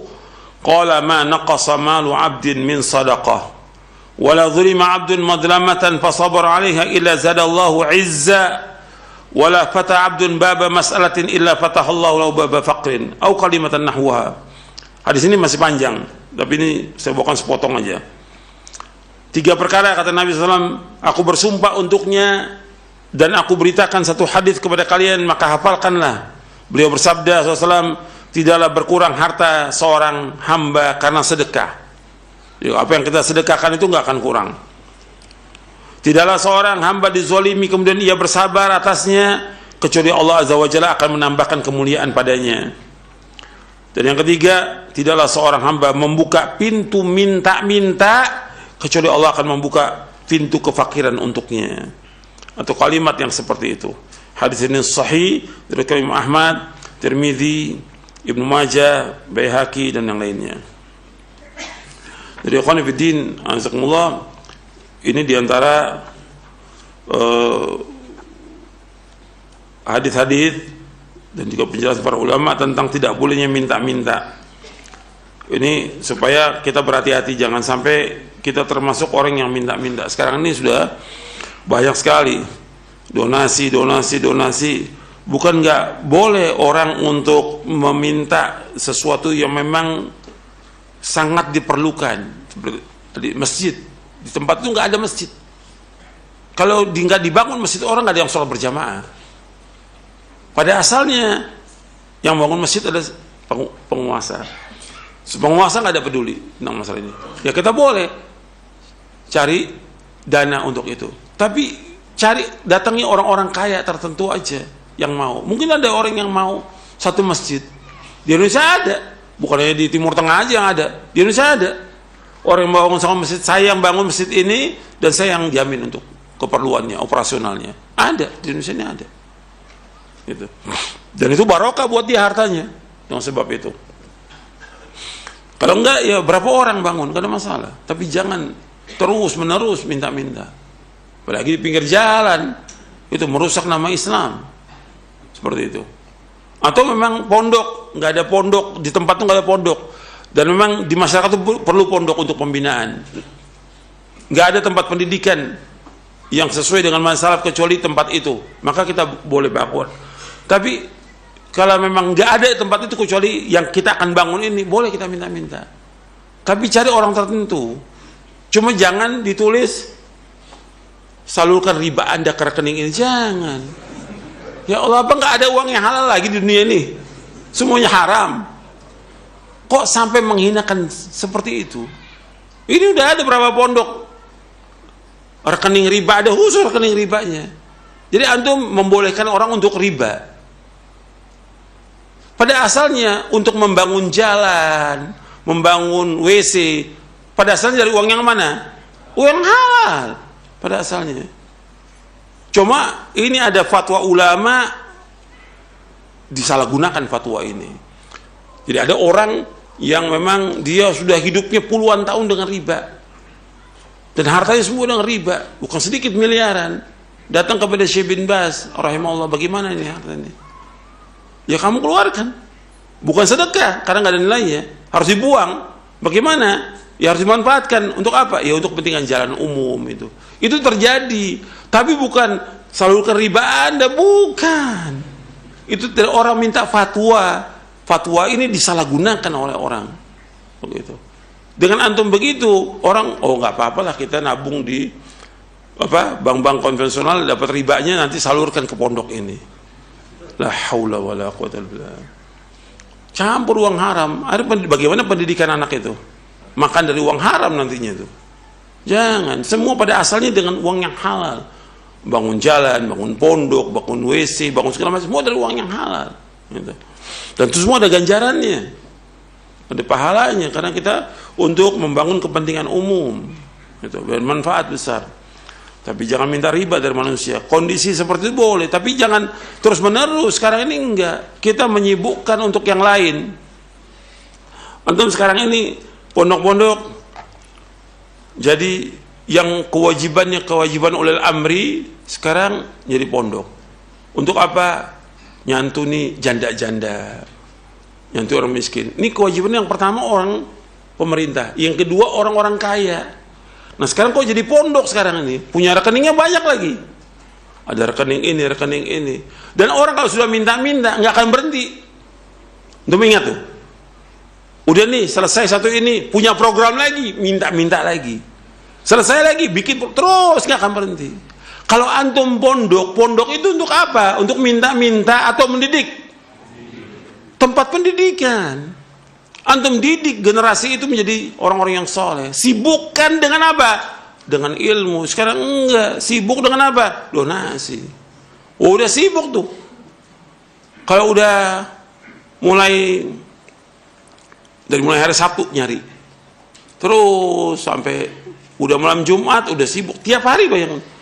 Jadi udah nggak sempat lagi baca Quran, nggak sempat lagi baca kitab. Ini pondok loh. Ini nyari sumbangan. Dan nanti sudah begitu, seperti yang udah berkali-kali saya ucapkan bahwa harta itu fitnah atau bukan? Fitnah, kata Rasulullah, inna likulli ummatin fitnah wa fitnatu ummati al-mal. Setiap umat ada fitnah, fitnah umatku masalah harta. Kalau udah seperti itu, udah nggak jelas lagi uang itu. Masuknya gimana dan siapa yang mengaudit uang itu, nggak tahu. Dan ini nanti jadi enak dia Dengan apa? Ya udah saya nggak kerja, cukup dengan sumbangan ini, saya makan dari sini. Ntar udah cukup, anaknya suruh kerja. Ntar saudaranya suruh kerja, ya udah makan dari situ. Sekarang banyak yang seperti itu. Gitu. Dari donasi, sampai ada rumah makan gratis dari donasi. Udah jadi miliknya itu nanti, warisnya. Kemudian sekarang juga dengan minta-minta, jualan minta-minta. Seperti sekarang sedekah Jumat, sedekah Jumat. Nggak ada dalam Islam sedekah Jumat, nggak ada. Anda perhatikan ini. Ada ijtihad ulama, pendapat ada. Pendapat Ibnu Qayyim dalam kitab Zadul Ma'ad. Tapi nas, dalil yang menjelaskan bahwa Jumat, sedekah pada hari Jumat itu lebih utama, barokah dari yang lain, nggak ada nas. Nggak ada nas. Anda perhatikan, nggak ada nas. Jadi kita harus kembalinya kepada apa? Kepada dalil. Dalil yang umum nggak bisa dikhususkan. Anda perhatikan bahwa di antara bantahan untuk ahlul bid'ah itu cuma dua bantahannya. Yang pertama, mereka itu semuanya ahlul bid'ah menggunakan hadis dhaif, maudhu, palsu. Nah kita bantah, nggak bisa agama dengan dhaif, dengan hadis dhaif atau palsu. Agama harus dengan hadis yang sahih, tegaknya agama dengan hadis. Yang kedua, mereka pakai dalil umum. Dalil umum. Kan umum, seperti kita banyak ribuan contoh ini. Orang baca zikir. Kan Nabi menyuruh baca zikir. Ayat Al-Qur'an menyuruh banyak berzikir. Ya ayyuhalladzina dzkurullaha dzikran katsira wasabbihu bukratan wa asila. Ya ayyuhalladzina amanu dzkurullaha dzikran katsira wasabbihu bukratan wa asila. Wahai yang beriman, adalah kalian berzikir kepada Allah dengan zikir yang banyak. Bertasbihlah. Ini umum. Ketika dia mengkhususkan bahwa zikir ini dengan berjamaah, sifat ini nggak ada dalil. Ketika dia berjamaah, masuknya apa di sini? Masuknya apa? Beda. Paham? Seperti dalil tentang baca Al-Fatihah, dapat ganjaran, pahala. Betul. Bahkan tidak sah sholat tanpa baca Al-Fatihah. Tapi ketika dia gunakan Al-Fatihah kan bagus. Untuk mulai kajian Al-Fatihah, kirimkan ke orang mati Al-Fatihah. Dalilnya mana? Ini kan perlu dalil. Untuk mengkhususkan itu perlu dalil. Nah ini ahlul bidah pakai dalil umum. Sama seperti sedekah. Sedekah hadisnya umum. Kapan waktu aja kita disuruh sedekah. Kecuali ada nas yang menyebutkan disitulah tempat barokah. Umpamanya Nabi menyebutkan tentang bulan Ramadan, syahrun mubarak, bulan yang diberkahi Allah. Dianjurkan kita banyak melakukan ketaatan, termasuk sedekah Ramadan. Ada nas gitu, secara umum selama Ramadan. Tapi tentang sedekah Jumat nggak ada. Atau dari zaman salafus soleh. Kalau ada, Nabi sudah lakukan. Nabi sudah sampaikan kepada sahabat, ini Jumat sedekah. Nggak ada nas. Bahkan Nabi melarang orang untuk mengadakan sholat malam di malam Jumat khusus. La takhtassu yaumal jum'ah, la takhtassu lailatul jum'ah biqiyamin min bainal layali. Wa la takhussu yaumal jum'ati bi siyamin min bainal ayyam. Hadis ini sahih riwayat Muslim. Kata Nabi, jangan kalian khususkan malam Jumat dengan salat malam, dan jangan kalian khususkan siang hari Jumat dengan puasa. Kalau sholat malam nggak boleh malam Jumat mengkhususkan. Kalau dia tiap malam sholat malam nggak ada masalah, malam Jumat dia sholat. Tapi malam lain nggak sholat, sholatnya hanya malam Jumat, nggak boleh. Hari lain dia nggak puasa, puasanya hari Jumat mengkhususkan, nggak boleh. Sama seperti ziarah kubur hari Jumat tidak boleh, mengkhususkan tidak boleh. Sama juga dengan sedekah hari Jumat, nggak ada nas. Gitu. Ketika kita mengkhususkan hari Jumat, dari mana dalilnya? Nggak ada dalil. Itu disebutkan oleh para ulama tentang masalah ini, oleh Syekh Utsaimin rahimahullah dan yang lainnya. Boleh. Sampai menyebutkan Jumat barokah. Jumat barokah. Kata Syekh Ali Hasan, kalimat-kalimat ini udah jelas akan nantinya jadi bid'ah. Gitu.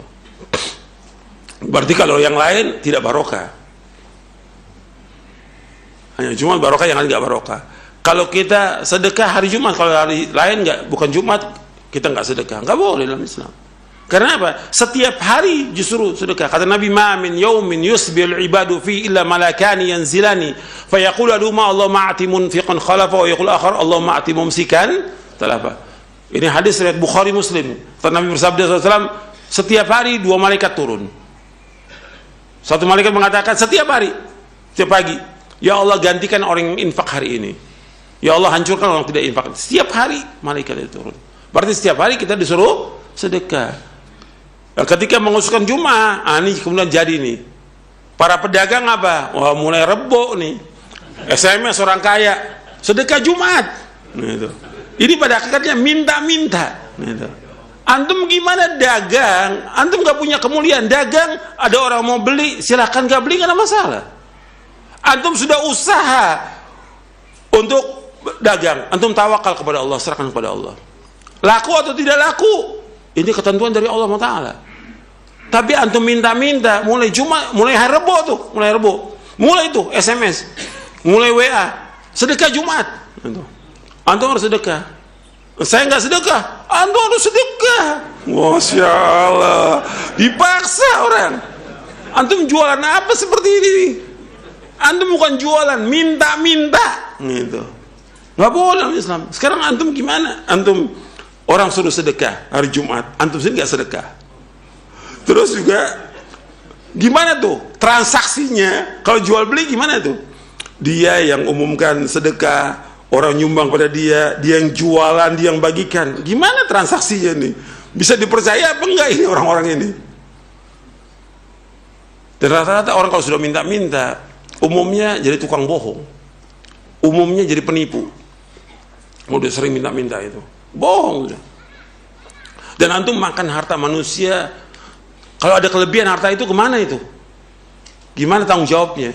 Udah banyak yang nggak beres ini. Dan ini semua namakan dengan nama dakwah. Ini menghinakan dakwah salaf ini. Minta-minta. Nggak ada sedekah Jumat. Jumat barokah juga. Antum lihat penjelasan fatwa para ulama tentang masalah ini. Nggak ada dalil khusus tentang masalah, nggak ada. Kalau ada, lau kana khairan lasabaquna ilaihi. Kalau itu baik, sudah ma'ruf, mereka sudah lakukan, dan sudah ma'ruf di kitab-kitab para ulama ditulis. Berlomba-lomba mereka, nggak ada seperti itu. Jadi antum jualan biasa aja, jualan. Orang mau beli, alhamdulillah, nggak beli, nggak ada masalah. Tapi jangan paksakan orang sedekah Jumat, karena antum jualan nasi, jualan kue, sedekah Jumat. Gitu. Antum namanya pada hakikatnya bukan jualan, minta-minta pada manusia. Itu nggak boleh dalam Islam.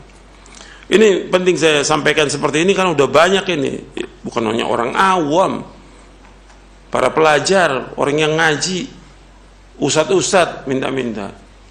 Nggak boleh dalam Islam, kecuali kondisi yang betul terpaksa. Saya bawakan satu hadis. Hadis ini panjang, tapi antum manfaat ini supaya tahu di mana yang boleh kita minta-minta dan tidak. Antum lihat di halaman 49, halaman 50. Hadis Qabisah bin Mukharik al-Hilali radhiyallahu an. Dia berkata, Rasulullah bersabda, ya Qabisatu, innal mas'alata la tahilu illa li ahadi thalathatin. Rajulin tahammala hamalatan fahallatahu al-mas'alah hatta yusibaha thumma yumsik. Wa rajulin asabathu hajjaihatun ijtahat malahu fahallat lahu al-mas'alatu hatta yusiba qiwaman min 'aishin aw qala sidadan min 'aishin. ورجل أصابته فقة حتى يقوم ثلاثة من ذوي الهجة من قومه لقد أصابت فلانا فاقة فحلت له المسألة حتى يصيب قواما من عيش أو قال سدادا من عيش فما سواهن من المسألة يا قبيصة سحتا يأكلها صاحبها سحتا. Kata Nabi SAW, wahai Qabisah, sesungguhnya minta-minta itu tidak halal kecuali bagi salah satu dari 3 orang. Seseorang yang menanggung hutang orang lain, ia boleh minta-minta sampai ia melunasinya, kemudian berhenti. Ingat ya, seorang menanggung hutang orang lain, ia boleh minta-minta sampai ia melunasinya, kemudian ia berhenti. Yang kedua, seseorang yang ditimpa musibah yang menghabiskan hartanya, ia boleh minta-minta sampai ia mendapatkan sandaran hidup. Dan yang ketiga, seorang yang ditimpa kesengsaraan hidup sehingga ada 3 orang yang berakal dari kaumnya mengatakan si fulan telah ditimpa kesengsaraan hidup, ia boleh minta-minta sampai mendapatkan sandaran hidup. Meminta-minta selain itu untuk selain 3 hal tersebut, wa qabisa adalah haram, dan orang yang memakannya adalah memakan uang yang haram. Haram. Nabi yang menyebutkan demikian. Hadis ini sahih riwayat Muslim, Abu Daud, Ahmad, Nasai, Darimi, Ibnu Khuzaimah, Ibnu Hibban dan lainnya. Jadi yang pertama di sini yang boleh minta-minta orang yang nanggung hutang orang lain. Gitu. Ya boleh minta-minta sampai kemudian dia berhenti. Jadi sampai umpamanya seperti yang terjadi umpamanya pada seorang sahabat yang ketika akan disolatkan, Nabi tanya, orang ini ada utang atau tidak? Kata sahabat, ada utang 2 dinar. Kata Abu Qatadah, ya Rasulullah, saya yang tanggung 2 dinar. Betul kamu tanggung? Iya. Baru Nabi sholatkan ketika dia nanggung. Kemudian besok Nabi tanya, ayo Qatadah, gimana 2 dinar? Sudah aku lunaskan. Itu baru lunas. Umpamanya sekarang orang itu berutang banyak, nggak ada keluarganya, nggak ada warisannya. Nah, kita menanggung orang itu. Biar nanti saya yang bayar, kalau ada dia udah utang sama kalian berapa orang ini saya bayar. Dia butuh uang, boleh dia minta untuk membayar utang dia, karena ini kewajiban kaum muslimin dalam rangka ta'awun 'alal birri wa taqwa. Itu yang pertama.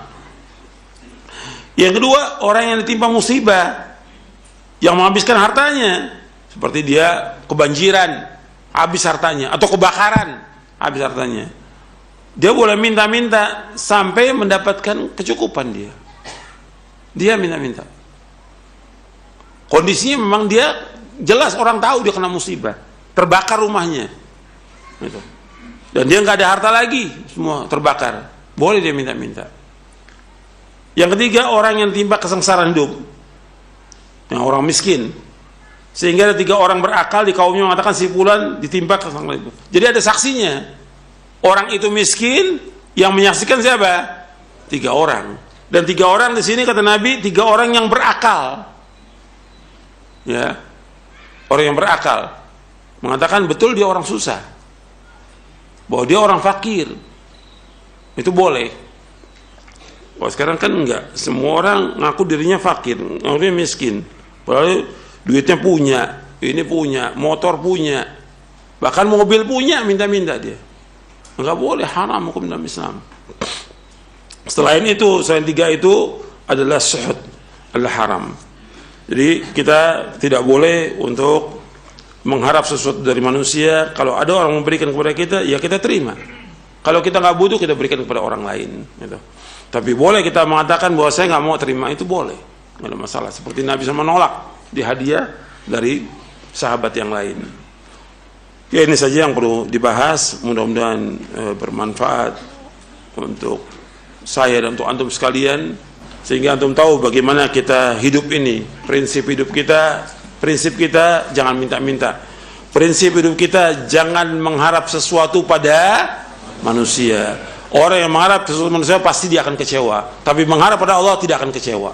Itu antum ingat itu.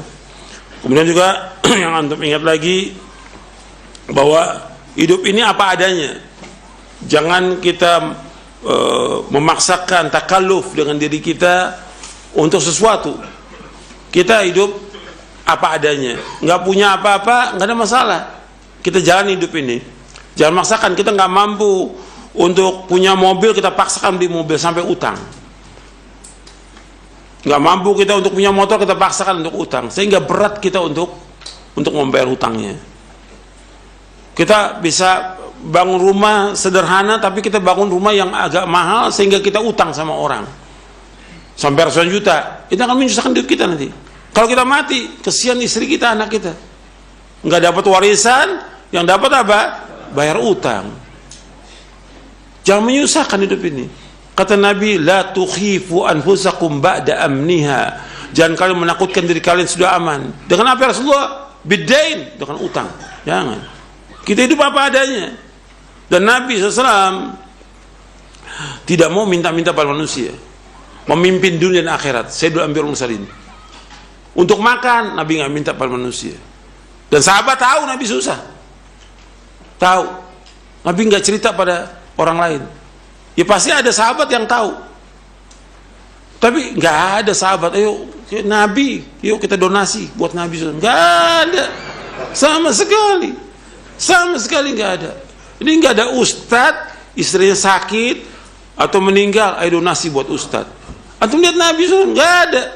Nabi meninggal, 9 istrinya, ayo donasi buat istri-istrinya. Nggak ada, sama sekali nggak ada. Bahkan Nabi menggadaikan baju besinya kepada orang Yahudi untuk makan. Itu tidak menghinakan manusia. Antum perhatikan yang seperti ini, katanya kita Al-Quran wa sunnah ala fahmi salaf. Bagian salaf melakukan kehidupan itu gimana? Mudah, nggak sulit. Dan juga nggak minta-minta pada manusia, tidak mengharap. Nggak seperti sekarang, semuanya dinilai dengan uang, gitu. Mengharap uang. Sampai dakwah juga demikian. Kan sekarang dakwah pakai tarif lagi. Kalau udah tabligh akbar ini tarifnya 5 juta, ini 8 juta. Ya Allah ya Rabbi, yang miskin yang hadir tuh banyak, yang miskin yang susah, yang perlu bantuan antum. Kenapa antum seperti itu? Ini gak benar ini. Antum lihat para ulama salaf gak ada mengharapkan sesuatu dari manusia, gak ada. Maka kata Abu Aliyah rahimahullah, alim majjanan kama ulimta majjanan. Ajarkan manusia dengan gratis sebagai kamu dapat ilmu dengan gratis. Jangan antum biarkan tuh kebodohan dan juga kelancangan, nggak punya adabnya panitia. Antum jangan mau. Antum nasihati panitia itu. Kadang-kadang juga panitia ini sebagiannya ada yang mencari uang dengan itu. Ada IO pengajian yang cari uang dengan itu. Ini agama. Kita untuk berdakwah karena Allah, untuk menegakkan agama. Untuk menegakkan agama, menegakkan tauhid, bagaimana umat paham tentang agama. Bukan untuk menjual agama dengan harga dunia yang sedikit, bukan mencari uang dengan itu, bukan. Jangan, nggak ada harganya itu dunia. Dibandingkan dengan sorga, nggak ada harga arti apa itu semuanya itu. Yang kita harapkan dalam hidup ini sorga. Berjuang untuk mendapatkan sorga. Jaga keikhlasan kita dan berjuang minta pada Allah agar kita diberikan keikhlasan. Tapi jangan mengharapkan sesuatu dari manusia. Itu Islam, ini prinsip hidup yang harus kita tanamkan pada diri kita, istri kita, anak kita. Maka kita akan mendapatkan ketenangan dan kebahagiaan dalam hidup ini. Kalau mengharap manusia, kita nggak akan bahagia. Terus seperti itu. Dan akan susah hidup kita dan tidak barokah hidup kita. Saya pikir cukup sampai di sini kajian kita, mudah-mudahan bermanfaat. Dan kurang lebihnya saya mohon maaf karena waktunya sudah lewat. Subhanakallahumma bihamdik, asyhadu an la ilaha illa anta astaghfiruka wa atubu ilaik. Assalamualaikum warahmatullahi wabarakatuh.